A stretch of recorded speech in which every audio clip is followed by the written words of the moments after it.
sa Starbuck!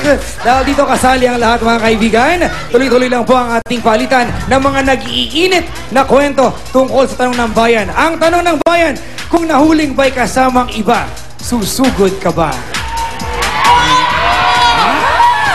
Ayun mga kaibigan, sabi po rito mga kapatid, kasama ko po si Maricel, ito po siya. Siya po ay nahuli ng misis, ayan, ng kanyang minamahal at sinugod ka. Kwento mo sa akin. Nagtitinda po ako, kumbaga, nagka-meet din po kami dahil bumibili po siya sa akin, tapos humingi niya po yung cell number ko, yun, nag-text mate po kami. Nag-text kayo. Tapos nung sinugod ka, ano yung ginawa sa iyo ng asawa? Sinabunutan po ako. Lumaban ka ba? Hindi po. So ano ngayon nararamdaman mo na ikaw yung kabit pero wala kang magawa kahit saktan ka ng tunay na asawa? Bakit? Ano yung pakiramdam? Masakit po pero wala po akong magagawa kasi minahal niya lang po ako at minahal ko rin po siya. Ibig sabihin, mama, minahal niya. May kasamang pag-ibig. Kamusta na kayo ngayon ng asawa? Ngayon po, bali nagkaroon na po kami ng anak. Kasi medyo matagal na rin po yung relasyon namin. Nung nahuli din po kami ng asawa niya. Ngayon nagbunga rin po. Yung pagkakaroon ba ng kabit, at any point, meron ba itong magandang naidulot sa'yo? Bilang si Maricel at bilang ina ng isang batang, alam mong nagbunga dahil sa pagiging kabit mo? Meron din po kasi ano lang naman po ako, tao lang po ako nagmahal.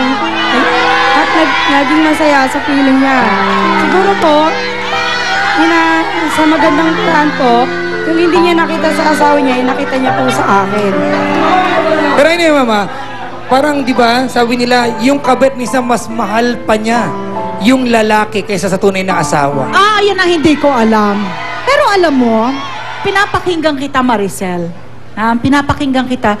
Ngayon lamang tumatak sa akin yung damdamin ng kabit. Totoo? Ito mga misis ako solid ako sa inyo. Pero ito, pakinggan niyo muna ako ha. Lagay niyo yung sarili niyo sa lugar ng isang babae na nagmamahal ng totoo, kaya lang may asawa. Huwag niyong sasabihin sa akin na maaring hindi mangyari yon. Misis kayo ngayon. Pero maari rin kayong magmahal ng totoo, ng tapat, ng isang lalaki. Kaya lang, may pananagutan na. Maricel, salamat. Kasi ngayon ko lang naramdaman yon. Napapag-usapan na rin ang suguran. Eto at may kasama tayo ngayong umaga na handang umamin. At meron tong kinalaman sa ating issue number 1 para sa araw na ito. Eto po, please welcome, mainit na pagtanggap para kay Angelica de la Cruz! Ang ganda-ganda namang bata ni Ren. Sit down.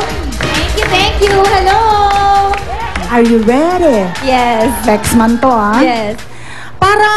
Para maganda yung latag ng mga tanong sa atin ngayong umaga.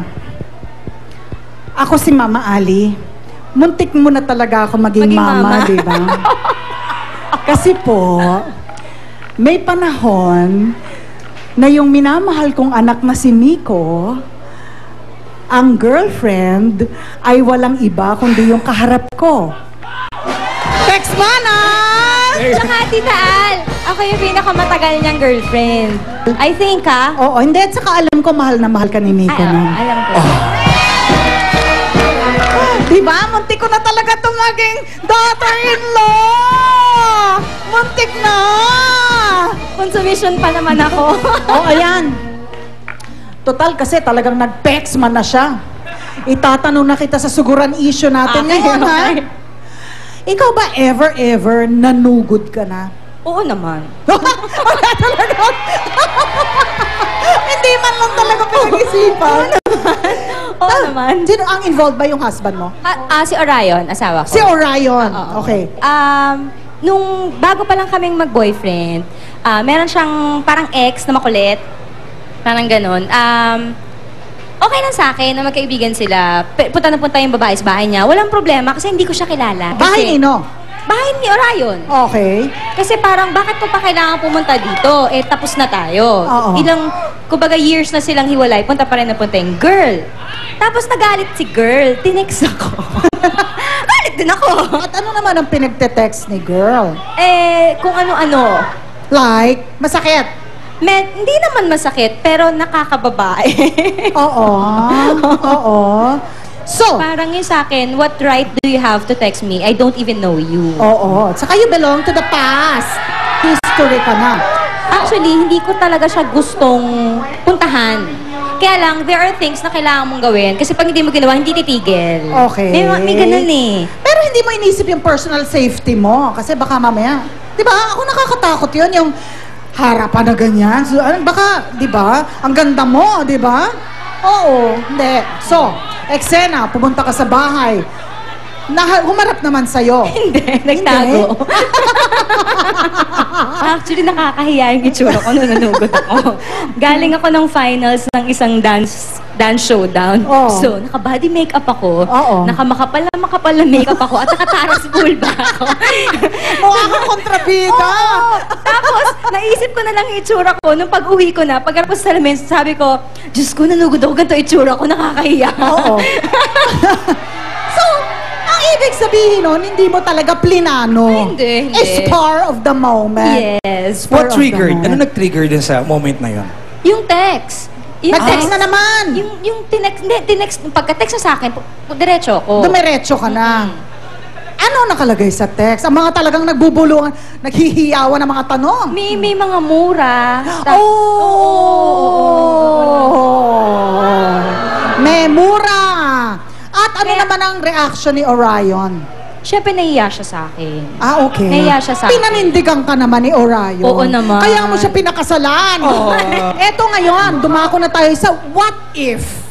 What if, God forbid, medyo maligaw ng landas itong si Orion at medyo magkaroon ng iba si Orion. Ganun pa rin? Manunugod ka pa rin? Siguro hindi ko sugurin yung babae, pero kawawa sa akin si asawa ko. Kawawa siya sa akin. Papipiliin mo. Papuputulin mo.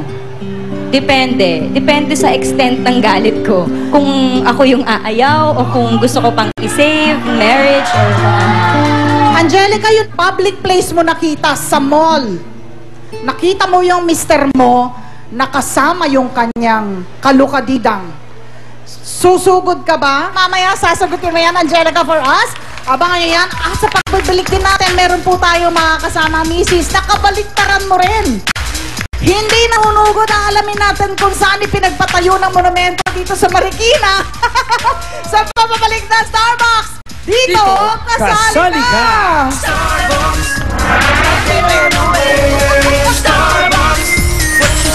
Ang malapit